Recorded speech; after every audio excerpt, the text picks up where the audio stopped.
Yeah, silence restriction was a horrible punishment used by the Children of God cult. There are lots of kids that were put on this type of punishment, and I'm hoping it's not a common practice in any other location.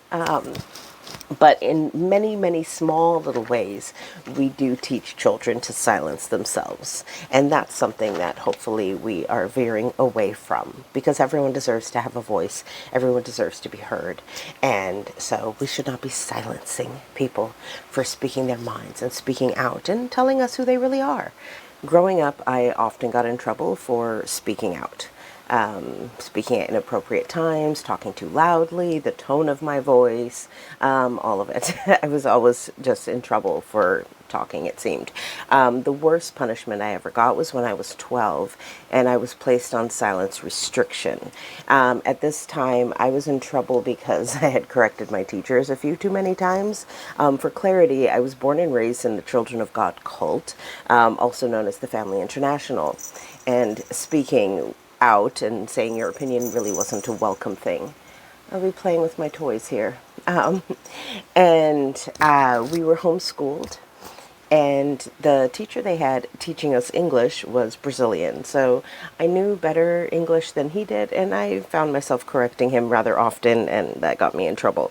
So what silence restriction entails is you had to wear a giant cardboard sign around your neck. It would hang with a string, and it said, "Don't talk to me, I'm on silence restriction." And we also would have to wear duct tape over our mouth. Now, I practiced licking off the duct tape and could get it off pretty quickly, and eventually they ran out of duct tape, so they weren't able to keep up with that part. But at 12 years old, having to walk around with tape on your mouth and a sign around your neck saying, "Don't talk to me," was kind of it was a mind fuck. It was not great to the psyche. My friends avoided me. I wasn't with them at that time. I was separated from the group, and I was cleaning and doing all sorts of like manual labor as well, on top of being on silence restriction, in order to teach me humility and whatever else. A couple of days in, I ended up getting really sick, and I lost my voice. I didn't feel ill, but my throat just, I got like a huge lump on my throat, a giant like swelling, and had to hold my neck at an angle, and I completely lost my voice. It went from being a little crackly like it is right now, thank you ma'am with your tail, until it was just completely a whisper, and I had no voice. And at this point, I was able to finally go rest for a couple of days. And had I not got laryngitis, is what I'm assuming it was, had that not happened, and had I not lost my voice, I probably would have been in violation of silence restriction and been put on it for longer and longer. I am aware of other kids from the cult that were put on silence restriction for over a year. I can only imagine the sort of things that it does to your psyche when you're on that sort of punishment. Nowadays, we understand a bit better what that form of isolation, ostracization, how it can affect people. And it's very devastating. Part of why I think I like to speak on the interwebs is it feels somewhat therapeutic, like I am overturning the decision to silence me that was throughout my childhood. And now I get to speak about anything and everything, and some people won't care for it, and that's fine, but no one can put me on silence restriction again, which feels very empowering. So while everyone out there, no one might really care about any of this, but for me, I find it really helpful to be able to talk about these random bizarre things that happen to me that other people have no clue about or didn't experience. But a lot of people experience being silenced in different ways.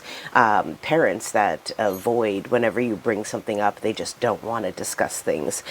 Teachers who don't care to listen to what you're trying to say.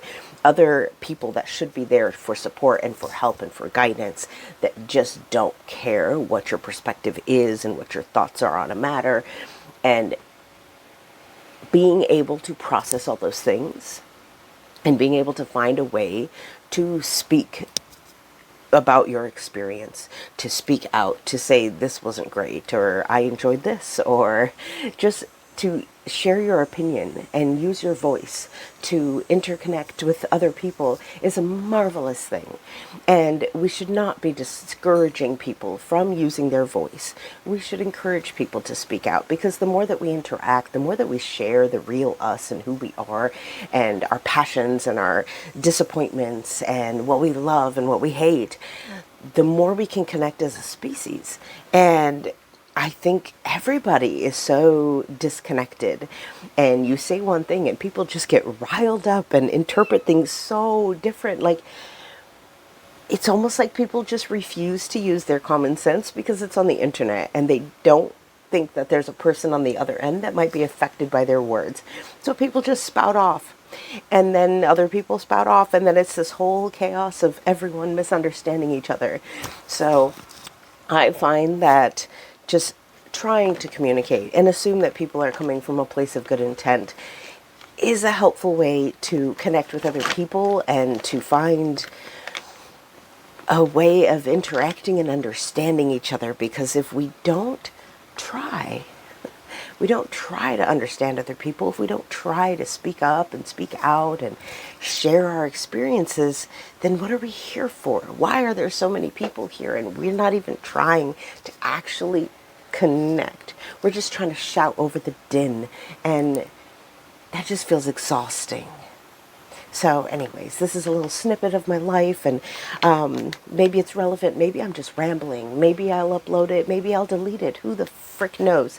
All I know is my kitty is trying to get my string. This is how you get to know someone, is you let them tell you and show you who they are with their words and with their actions. So toodly doos.